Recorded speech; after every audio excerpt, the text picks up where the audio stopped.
Short while ago, this whole stretch of Herzliya was teeming with people, screaming with joy, singing Hatikva, carrying Israeli flags.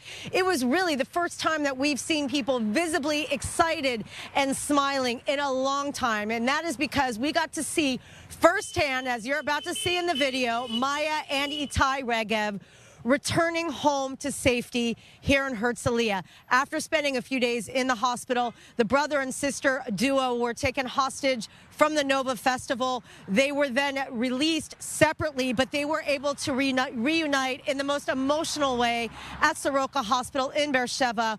With Maya suffering a leg injury, she did have to undergo surgery.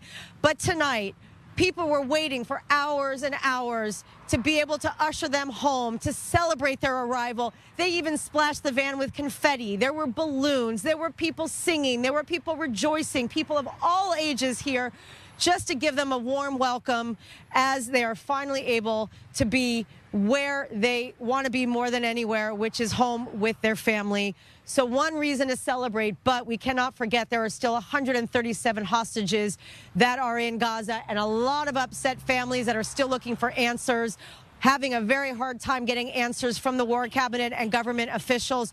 So we cannot give up on bringing all of the hostages home. But one silver lining in the meantime, being able to see a brother and sister both surviving this horrendous nightmare and being able to come home to their family.